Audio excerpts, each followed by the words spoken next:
we're talking about how to feel confident as a curvy runner. If you are new here, welcome to my channel. My name is Kristen, and I do content that is centered all around self-love and the various topics that relate to that. So if you enjoy the content in this video, please consider subscribing. If you are returning, thank you so much for clicking on today's video. Your support means the world to me. I have actual coffee today, as you can see. If you're interested in what kind of coffee I drink, what's your favorite kind of coffee? Let me know. Are you a coffee snob? I love how people say that they're coffee snobs, and they're like, yeah, McDonald's coffee, and I'm just like, ew, boogers. Oh yeah, if you do not follow me on Instagram, please follow me on Instagram. I try to show up there pretty often and put some different kinds of motivational, inspirational things on there. I post a ton of pictures of my dog on there. I won't stop.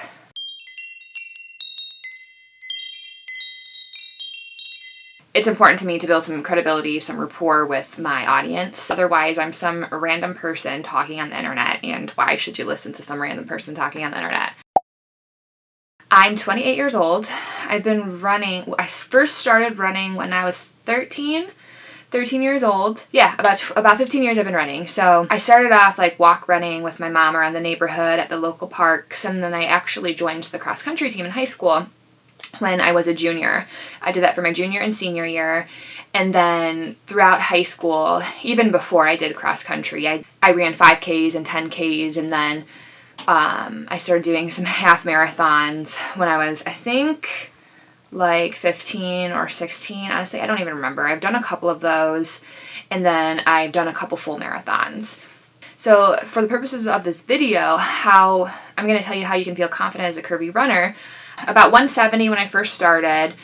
Then I was about 230 when I did my second or third half marathon. Also simultaneously running 5Ks and 10Ks. And I went back down to about 180 again. And honestly, I haven't weighed myself in a really long time. I would have to say I'm probably at like 190, maybe 195. I'm not sure. But the reason I'm telling you that is because when it was the end of October, I completed my second full marathon.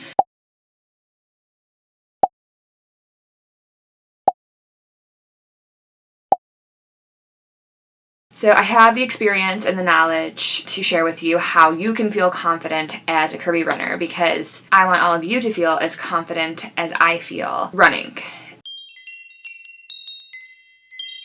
So the first tip that I have for you all is to stop worrying about other people and focus on yourself and your own goals. Now, this is easier said than done. It will only get better and improve with practice. Majority of people are so wrapped up in their own head that they could care less what you are doing, what you look like when you're running. They don't care about you. They care about themselves. And if they do care about you, just like for confidence when you're running, if you run with good posture and your chin up, your eyes up, and you look forward, you look confident. You look like you know what you're doing. Fake it till you make it. Even if you don't feel confident, you don't like what you're wearing, whatever the hell's going on in your mind, look confident. If you look confident, then you're going to start to feel confident. You'll start to manifest those feelings of confidence the more you practice and the more you do it. Practice makes perfect. The more you do something, the less you suck. It's just that plain and simple. So practice, practice, practice. Keep doing things that make you uncomfortable, and you'll be good. Is to dress comfortable. Now, when I say dress comfortable, I mean dress appropriately, not only for running, for a high impact sport, but for the weather. So running is just uncomfortable, period. Running is hard. If it was easy, everybody would do it. Now, the last thing that you want to do is dress really uncomfortable and just be miserable while you're doing it, because then that's going to make for a really negative experience, and then you're not going to want to get back out and do it. I personally have had a hard time wearing shorts when I ran. I used to be the capri girl. I would go to Victoria's Secret and I would buy only these pair of I don't even know. They were Victoria's Secret pink capris. And I wore those for many years. Like, I even wore them down to, like, when the inseam, or, yeah, I guess that's an inseam, when they were ripping, like, on my thigh, and I'd literally wear them, and then I would get really bad chafing. It was really bad.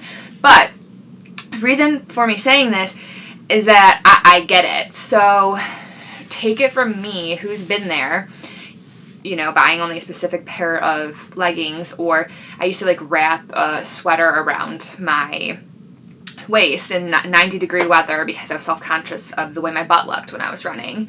I really, really strongly feel that if you feel good and you're comfortable, that you're going to have such a better experience and you're going to want to get back out there and do it more and more. So, if you don't like shorts, try biker shorts, okay? Biker shorts are, they're my favorite thing to run in. So in the summer or the warmer months, biker shorts are a really good option. Loose flowing tank tops or t-shirts. If you like crop tops, just honestly, like, that's like stuff that I like, but whatever the hell you want to wear it. Yeah, you just need to be comfortable for the weather and for your run. So for cold weather, I feel like it's easier to, like, cover up if you don't like what you're wearing.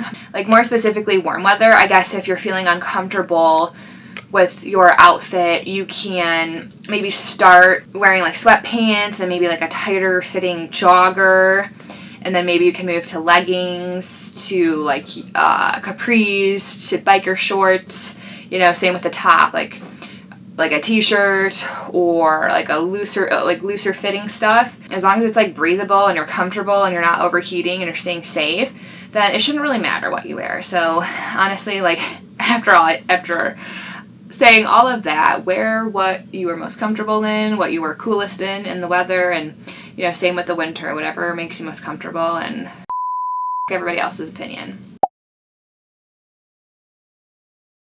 The fourth tip that I have for you is to change up your route. I think this is really important because I can get bored of running sometimes, especially if I'm doing the same thing repetitively. I kind of, like, get in my head, oh gosh, I have to, you know, do this loop X amount of times, or get on that treadmill and, you know, stare at the TV or whatever you do. So change it up. Run on the treadmill, run outside, run around your neighborhood, try trail running. There's so many different options.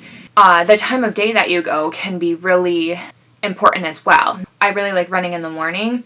I had a friend who used to run at night because it made her more comfortable, because she didn't think that people could see her running, or that was just, like, her thing. That's what she did. That's what worked for her. If you like going to the gym and running on the treadmill, maybe go to the gym earlier when there's not many people there. Or, again, try the trail when there's not a lot of traffic on the trail. And even around your neighborhood, try to wake up earlier and do that route with less traffic. Just make it fun. And if you make it fun and you have an enjoyable experience, then you are more likely to keep doing it. And that's what we want. More people running, more curvy people running, more confident people running. Tip number 5 is to invest in the proper shoes. So how do you get the right pair of shoes? Well, in addition to doing some research on your own, you should go into a professional running store.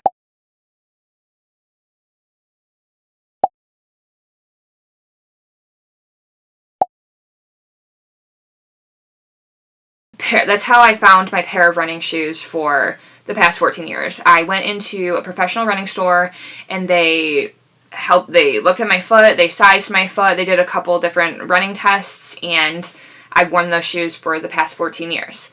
A lot of times they host different running groups, whether that's, like, they meet once a week, twice a week, 3 times a week.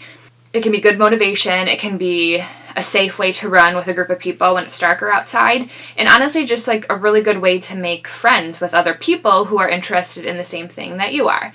So don't be intimidated by those stores. I would really encourage you to go in and check out what they have. A lot of them are really small, but I think maybe over the years they've started to expand, but I know I really like going in there because they have a lot of just all things running. They have super cute headbands and different apparel, and honestly some stuff that you probably never even heard of they have in there. And my experience with going into those stores has been nothing but positive and non-judgmental, and I've just had such a really, they've just been very welcoming to me. Definitely do that. You won't regret it. Is to listen to your body. If you're tired, don't run. Do something else that day. Maybe cross train. The last thing that you want to do is have something very minute and small turn into a bigger problem, and then you're out running for a couple of weeks. So just take care of your body, make sure you hydrate properly, and I think you'll be good. To have fun with it and just don't give up. Manifest the confidence that you want to see in yourself. You can do anything that you put your mind to. If you made it to the end of this video, thank you so much for watching. I'll see you guys next time.